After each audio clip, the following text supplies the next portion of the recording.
ఈరోజు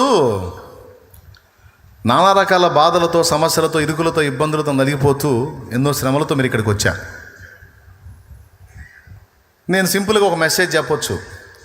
ఎంతోమందిని దేవుడు బాగు చేశాడు, విడిపించాడు, సహాయం చేశాడు, స్వస్థపరిచాడు, అప్పులు తీర్చాడు, ఉద్యోగాలు ఇచ్చాడు, పిల్లల్ని ఇచ్చాడు, పెళ్ళిళ్ళు చేశాడు. అబ్బో సూపరో అని ఒక ముక్క చెప్పేశాను అనుకో, అబ్బా దేవా నాతో మాట్లాడా, థ్యాంక్స్ లాడ్ అనుకుంటా ఆనందంగా పళ్ళికి ఇచ్చుకుంటూ వెళ్తావు నువ్వు. నాకు తెలుసు ఆ సంగతి. కానీ డైరెక్ట్గా పాయింట్ చెప్పను మీకు. కానీ నువ్వు ఎదుర్కొంటున్నటువంటి పోరాటాలన్నిటినీ దేవుడు జోక్యం చేసుకొని డీల్ చేయడానికి కావలసిన మార్గాన్ని నీకు చూపిస్తా. దేవుడు నీ విషయంలో జోక్యం చేసుకుని నీ గురించి శ్రద్ధ నిలిపి నీ పక్షంగా ఇక ఆయన ఆలోచించి కదలడానికి అనుకూలమైన మార్గం చూపిస్తా నీకు. నేను జస్ట్ నీ మీద చేయించి ప్రార్థన చేసి ప్రభువా ఈ సమస్య తీసేయి అన్నాను అనుకో, నా ప్రార్థన దేవుడు వింటాడు, నీ విశ్వాసం కూడా ఫలిస్తుంది, నిజంగా సమస్య పోయిద్ది, బాగుంది. మళ్ళీ సమస్య రాదని గ్యారెంటీ ఏమైనా ఉందా? ఉందా? మళ్ళీ సమస్య వచ్చినప్పుడు మళ్ళీ నీకు అందుబాటులో నేను ఉండకపోతే, మరో సమస్య వచ్చినప్పుడు నీకు అందుబాటులో నేను ఉండకపోతే, కాబట్టి నీకు 100 సార్లు సమస్య వచ్చినా నువ్వే డీల్ చేసుకునే మార్గం నీకు చూపిస్తాను నేను. అది నా పాయింట్. ఇక షాలేం రాజు అనేవాడు అందినా అందకపోయినా నువ్వే డీల్ చేసుకోవచ్చు. అంటే నువ్వు ఎట్లా డీల్ చేసుకుంటావంటే, నువ్వు కాదు, దేవుడు నీ పక్షంగా కదులుతాడు. 100 సార్లు కాదు, 1000 సార్లు అయినా కదులుతాడు. ఆ మార్గాన్ని నేను నీకు అవగాహన కల్పించి వదలాలి. మీ అందరి సమస్యల కోసం నేనే ప్రార్థన చేస్తాను, పరిష్కారం వచ్చిద్ది అని మిమ్మల్ని అందరినీ నా ప్రార్థనకు అలవాటు చేశాను అనుకో, ఫుల్గా తేడా పడిద్ది వ్యవహారం. నేను మీకు అందుబాటులో ఉన్నంత వరకు ఓకే, నేను అందుబాటులో లేననుకో తేడా పడతాడు. నేను అందుబాటులో ఉన్నా లేకపోయినా మీరు కూడా నా వలే దేవునితో నడిచేవారనుకో, నీకు ఎల్లప్పుడూ షాలేమన్న అందుబాటులో ఉండకపోయినా ఆ పరమ షాలేము రాజు అందుబాటులో ఉంటాడు.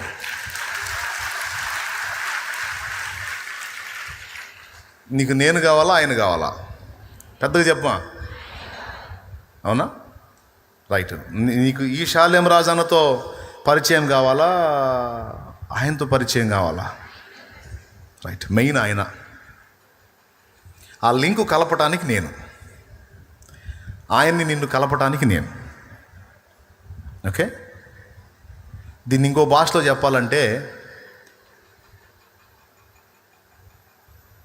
పిల్లవాడు ఇబ్బంది పడుతుంటే నువ్వు వెళ్ళకుండా ఏంటి అని కొడుకు గురించి కొడుకు తల్లి తన భర్తతో, అంటే ఆ కొడుకు తండ్రితో అందనుకో, తండ్రి ఏమంటాడు తెలుసా? ఎంతకాలం ఉంటాను వెర్రి మొహమా, కింద పడో పైన పడో వాడో ఓడో వాడే నిలబడాలి, వాడే కనెక్ట్ అవ్వాలి. కానీ అంటాడు జ్ఞానం గల తండ్రి. సింపుల్గా ఇంకో టైపులో చెప్పాలంటే, వాడి కాళ్ళ మీద వాడే. ఇప్పుడు మీ అందరూ కూడా మీ కాళ్ళ మీద మీరే నిలబడాలనేది నా ఆశ. దేవునితో మీరు నడవాలనేది నా ఆశ. ఓకేనా? దానికి గాను నా అనుభవం మీకు చెప్తా. నా కుమారుడా, వాక్యం మీద మనసు పెట్టు, వాక్యం మీద మనసు పెట్టు, వాక్యానుసారంగా ప్రవర్తించడానికి నడుం కట్టు. మొదట నా నీతిని, రాజ్యమును వెతుకు. ఫస్ట్ ఆత్మ యొక్క విలువ తెలుసుకో. నశించిపోతున్న జీవితాల విషయంలో నాకున్న చింత, బాధ, వేదన గ్రహించు. ఆ విషయంలో నువ్వు చేయాల్సిన పని విషయంలో నీ కర్తవ్యాన్ని గుర్తించి నువ్వు నా చిత్తము నెరవేర్చడానికి అడుగులేయి. ఎప్పుడైతే నీవు నా విషయాల గురించి చింత కలిగి ఉన్నావో, ఇక నీ చింతల సంగతి నేను చూసుకుంటా.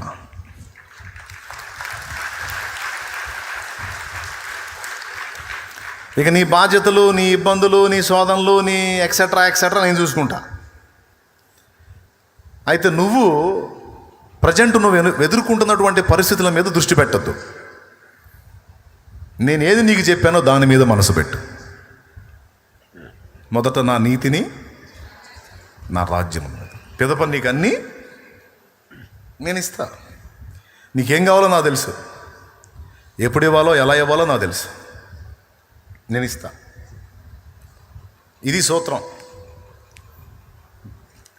అందుకే గద్దించి స్వస్థత ప్రార్థన కూడా చేయను నేను. ఎందుకంటే చేయాల్సింది చేశాను అనుకో, ఎంత గొప్ప అద్భుతాలైనా జరగాల్సింది జరుగుతాయి అంతే. ఎంతమందికి అర్థమైంది? అది అది అది నా ధీమా. అది ఆదివారం రోజు రేపు మీరు చూడండి, ఎన్ని సాక్ష్యాలు వస్తాయో చూడండి. వాళ్ళ కోసం నేను ఎగిరి ప్రార్థన చేసి గందరగోళం చేసి కింద పడి దొలాడింది ఏమి ఉండదు. గ్లోరీ గ్లోరీ గ్లోరీ గ్లోరీ అని అరిసింది కూడా ఏమి ఉండదు. చెప్పాల్సిన మ్యాటర్ చెబుతా, చేయాల్సిన ప్రార్థన సింపుల్ చేస్తా అంతే. దేవుడు కార్యాలు దేవుడు చేసుకుంటూ వెళ్ళిపోతుంటాడు. అంటే నేను చేయాల్సింది నేను చేస్తే దేవుడు చేయాల్సింది దేవుడు చేస్తాడు అన్నమాట. మీకు కూడా అదే చెప్తున్నా. వారు బయలుదేరి సువార్త ప్రకటించుతూ సంచారము చేశారట. వాళ్ళు సువార్త ప్రకటిస్తూ సంచారం చేస్తుంటే దేవుడు వాళ్ళ వెంట నడుస్తూ సూచక్రియలు అద్భుతాలు వారి ద్వారా జరిగిస్తూ వాళ్ళందరినీ కూడా దేవుడు వాడుకున్నాడు. వాళ్ళలో అందరి పేర్లు రాయలేదు, కానీ స్టెఫను, ఫిలిప్పు ఇద్దరి పేర్లు రాశాడు. నీకు ఎనీ టైం దేవుడు నీ గురించి దృష్టి పెట్టి నీ మీద శ్రద్ధ నిలపాలి అంటే ఒకటే చిట్కా, నువ్వు ఎనీ టైం ఆయన మీద దృష్టి నిలిపి ఆయన మీద శ్రద్ధ పెట్టు. నీ కార్యాలను దేవుడు నెరవేర్చాలి అంటే దేవుని రాజ్య విస్తరణ కొరకు, దేవుని కార్యాల నెరవేర్పు కొరకు నువ్వు భారం కలిగి ఉంటావు. నీ పక్షాన దేవుడు కదలకపోతే అప్పుడు అడుగు. ఇంకా వేరే చిట్కాలు ఏం లేవు. నన్ను ఘనపరచు వారిని, విశ్వసించు వారికి సమస్తము సాధ్యమే. కాబట్టి నువ్వు చేయాల్సింది ఏంటంటే ఇదే. నేను చేసింది అదే. అప్పుల పాలై ఉన్నా చాలా రకరకాల సమస్యలతో, కానీ ప్రభువులోకి వచ్చినాక వాటిని పెద్దగా నేను తీసుకోవాలా. అవమానం వచ్చిద్దేమో, ఎగతాళి జరిగిద్దేమో, అప్పులోళ్ళు ఏమన్నా అంటే వీటి గురించి నేను ఆలోచించాల. నా మైండ్ అంతా ఆత్మల రక్షణ కొరకు మళ్ళింది. ఎందుకంటే నమ్మింది నిజమైన దేవుణ్ణి. కహాని కాదు, రాయి గుట్ట చెట్టు పుట్ట కాదు, నిజమైన దేవుడు, మాట్లాడే దేవుడు, మనసున్న దేవుడు, ప్రాణం ఇచ్చిన దేవుడు, ప్రేమించే దేవుడు, రక్షించే దేవుడు, నిజమైన దేవుడు, భూమికి దేవుడు, ఆకాశానికి దేవుడు, సృష్టి మొత్తానికి దేవుడు, ఉన్నవాడు, అనువాడు, సజీవుడు, సర్వశక్తుడు, సర్వోన్నతుడు, మహోన్నతుడు, మనోహరుడు, సుందరుడు, అధికాంక్షణీయుడు, అడుగు వాటికంటే, ఊహించే వాటికంటే అత్యధికంగా దయచేయగలిగిన దేవుడు అనేది నాకు తెలుసు. నన్ను నేను ప్రేమించుకునే దానికంటే ఆయన నన్ను ఎక్కువ ప్రేమిస్తాడు. నా గురించి నేను ఆలోచించుకునే దానికంటే ఆయన నా గురించి ఎక్కువ ఆలోచిస్తాడు.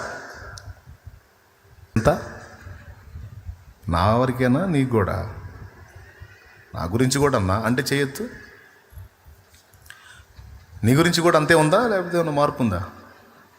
నా కోసం ప్రాణం పెట్టింది వాడు నీ కోసం కూడా పెట్టాడు.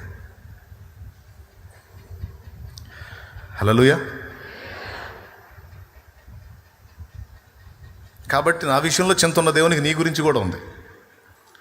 అది నేను ఎరుగున్నందున ఇక అనుమానం పెట్టుకోవాలా.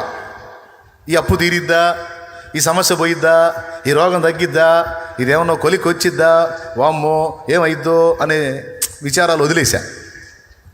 ఎందుకంటే ఆయన ఏందో నాకు అర్థమైంది. అర్థమైనాక ఇంకా అనుమానితుల్లాగా, అవిశ్వాసుల్లాగా డౌట్ పడి జుట్టు పీక్కోవటం ఎందుకు? కాబట్టి దొరకాల్సినోడు దొరికాడు, తెలుసుకోవాల్సిన వాడిని తెలుసుకున్నా, కలుసుకోవాల్సిన వాడిని కలుసుకున్నా, ఇక లెక్కలన్నీ ఆయనే చూసుకుంటాడు. ముందు నేను ఆయన లెక్కలు చూడాలని మొదలుపెట్టా. అర్థమైతే ఓ స్తోత్రం చెప్పు.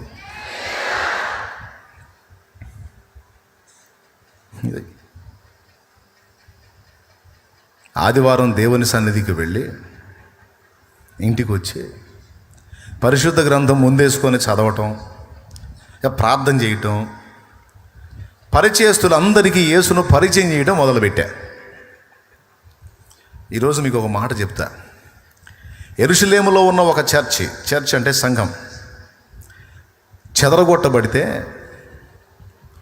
ఆ ఒక చర్చి కాస్త అనేక చర్చిలుగా మారిందని చెప్పాను. ఓకేనా? ఈరోజు నిన్ను కూడా ఒక మందిరంగా దేవుడు డిజైన్ చేశాడు, నిర్మించాడు. నీ ఇంటి పక్కన, బాగా వినండి, ఇది కీలకమైన మాట, చర్చికి రావడానికి ఇష్టపడని అన్ని జనులు కూడా దేవుని సన్నిధిలో ఆనందించేటట్టు నువ్వు చేయగలవు. చర్చికి రావడానికి ఇష్టపడని అన్ని జనులకు కూడా దేవుని సన్నిధిలో ఆనందించినట్లు నువ్వు చేయగలవు. సింపుల్. నువ్వు సహజంగా ఇంటి పక్కన ఉన్నటువంటి వ్యక్తులకి దేవుని గురించి ప్రకటించి, ఎందుకంటే మీలో అందరు కాకపోయినా కొంతమంది మంచి విశ్వాసులు ఉన్నారు. ఇక వాళ్ళ మైండ్ అంతా కూడా నశించిపోతున్న ఆత్మను రక్షించాలనే చింతే ఉంటుంది. ఏ విధం చేతనైనా ఒక ఆత్మని కాపాడాలన్న రందే ఉంటుంది. వాళ్ళ బాధలు, వాళ్ళ ఇరుకులు, వాళ్ళ ఇబ్బందులు, వాళ్ళ సమస్యలు, వాళ్ళ నిందలు, వాళ్ళ అవమానాలు, వాళ్ళ అప్పులు, వాళ్ళ తెప్పలు ఏం పట్టవు. ఎందుకని పట్టవంటే నమ్మిన వాడిని ఎరుగుదురు గనుక వాటి గురించి వాళ్ళకి భయం లేదు. నిజంగా వాళ్ళు నమ్మినట్టే కార్యాలన్నీ దేవుడు కూడా అంతే చేస్తుంటాడు. ఇక వాళ్ళ చింతంతా పక్కనున్న అన్ని జనుల రక్షణలోకి నడిపించాలని. సేవకుల గురించి నేను చెప్పట్లా, విశ్వాసుల గురించి చెప్తున్నాను నేను. ఎవరి గురించి? దేవునికి స్తోత్రం.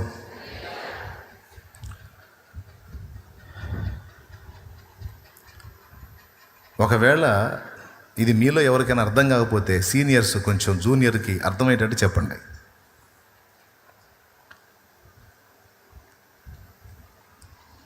నా గురించి నేను ఆలోచించడం మానేశా, నా ఇంటి గురించి ఆలోచన మానేశా, అనేక మందిని కాపాడాలి అనే పిచ్చిలోకి వెళ్ళిపోయా.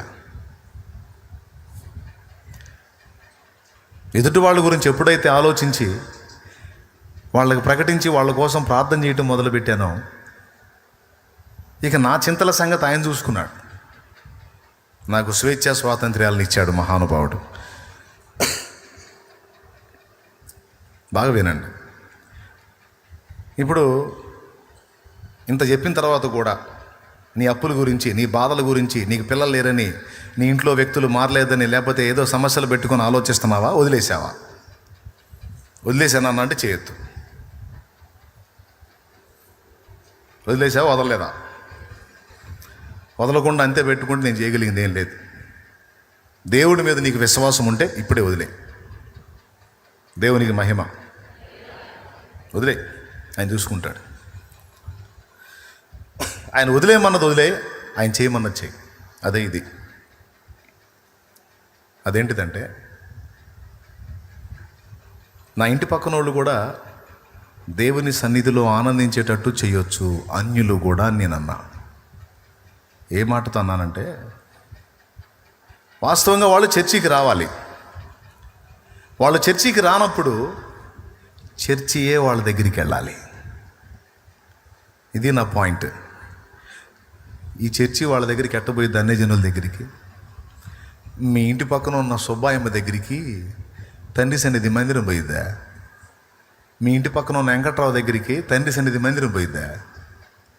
మరి చర్చి అక్కడికి పోవాలంటావు అంటే ఎలానో తెలుసా? నువ్వు వెళ్ళి కలిస్తే ఇంటి దగ్గరికి వెళ్ళినట్టే. ఎందుకో తెలుసా? ఇదొక దేవాలయం అయితే కదులుతున్న దేవాలయం నువ్వు.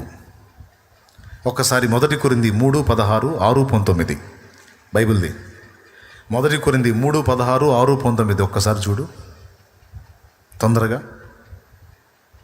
చదువు వచ్చిన వాళ్ళు తీయండి. మీరు దేవుని ఆలయమై ఉన్నారనియు దేవుని ఆత్మ మీలో నివసించుచున్నాడనియు మీరు ఎరుగరా? చర్చిలో ఎవరున్నారండి? నాకెళ్ళి చూసి చెప్పండి. చర్చిలో ఎవరున్నారు? పెద్దగా చెప్పండి.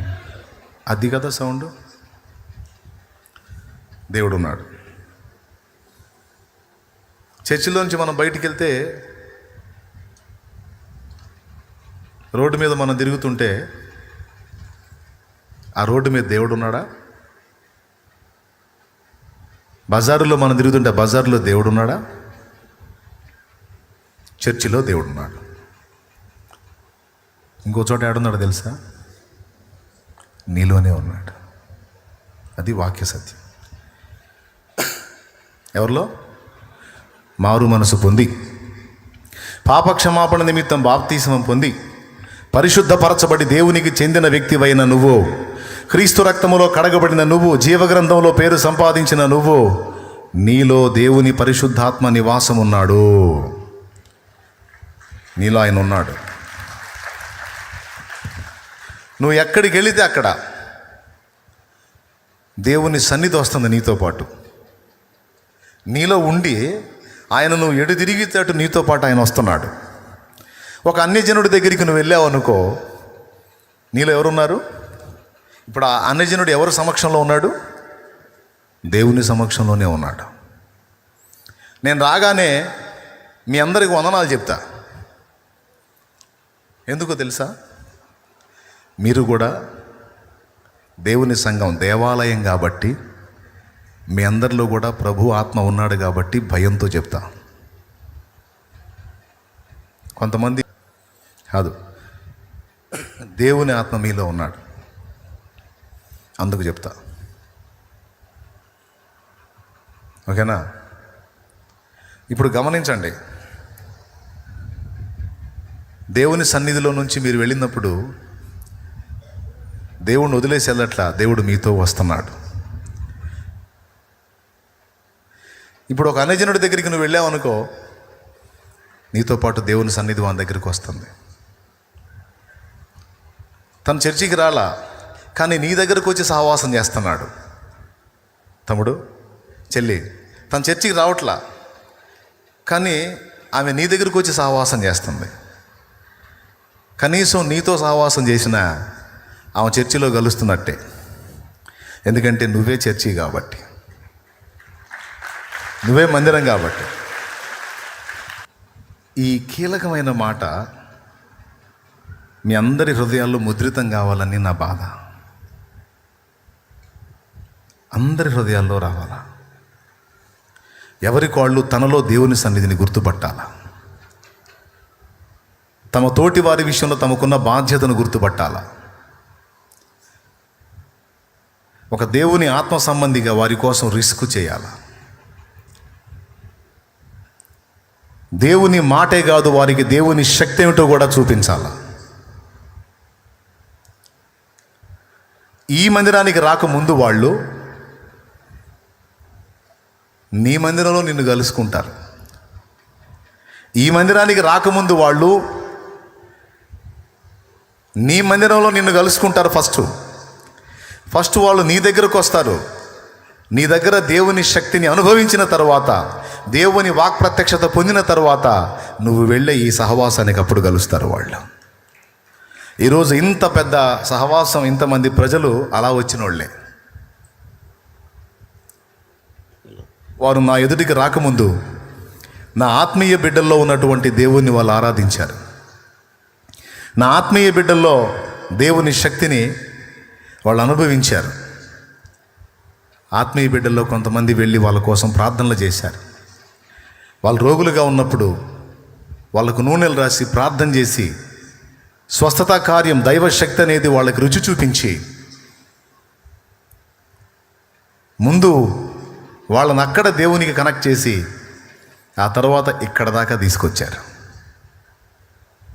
షాలేం రాజన్న ప్రార్థన చేసి దేవుడు స్వస్థతా కార్యాలు జరిగిస్తే వచ్చిన వాళ్ళు కాదు. షాలేము రాజన్న ఆత్మీయ పెంపకంలో ఎదిగిన బిడ్డలు ప్రార్థన చేస్తే స్వస్థతలు జరిగి వచ్చిన వాళ్ళు చాలామంది ఉన్నారు.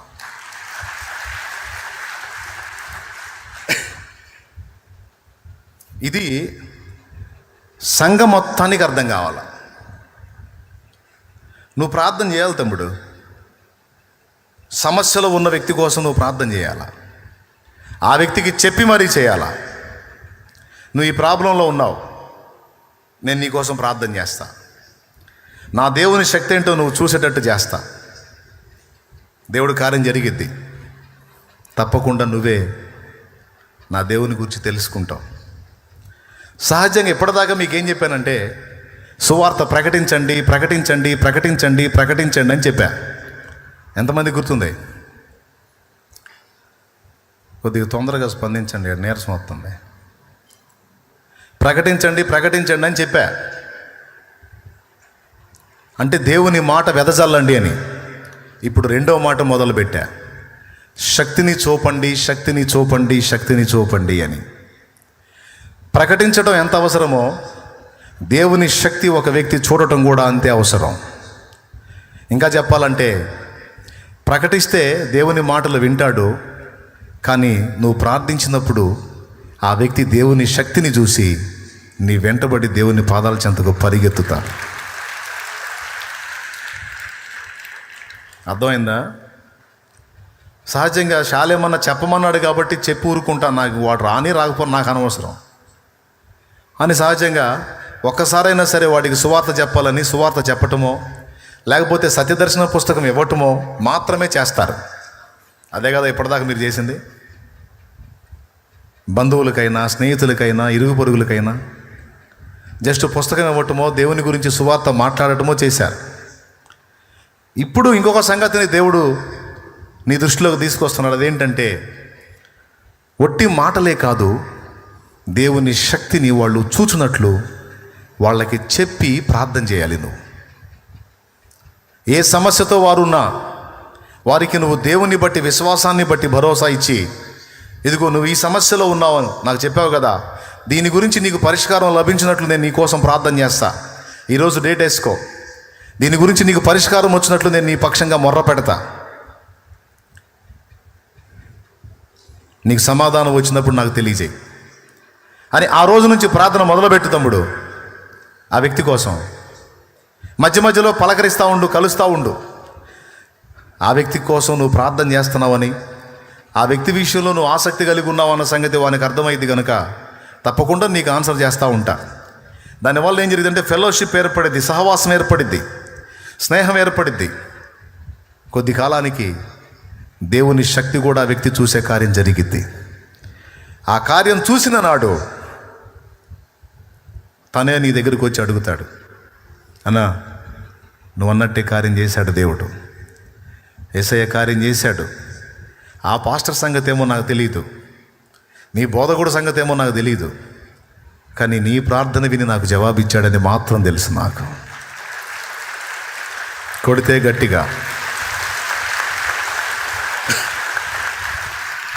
నీ ప్రార్థన విని జవాబిచ్చాడని మాత్రం నాకు స్పష్టంగా అర్థమైంది. చెప్పు, నన్ను ఏం చేయమంటావు, ఎక్కడికి రమ్మంటావు? ఎందుకంటే నేను చూశానన్నా, నువ్వు ఎక్కడికి రమ్మంటే అక్కడికి వస్తా. ఇంకెక్కడికి? పదా చర్చికి. అప్పుడు ఒక ఆత్మ దేవుని సన్నిధికి నడిపించబడి నీ ద్వారా దేవుని శక్తిని రుచి చూసింది, కొన్ని దేవుని మాటలు వింది. ఆ తర్వాత ఇక్కడికి వచ్చిన తర్వాత మరికొంత అవగాహన పొందుతుంది. వెరసి పరిపూర్ణత చెంది నీ వలె ఎదుటి వాళ్ళని రక్షించడంలో ఆ ఆత్మ కూడా భారం తీసుకుంటుంది. ఇది ప్రాసెస్. కానీ ఈనాటి సంఘం ఈ కీలకమైన పాయింట్ని వదిలేసింది.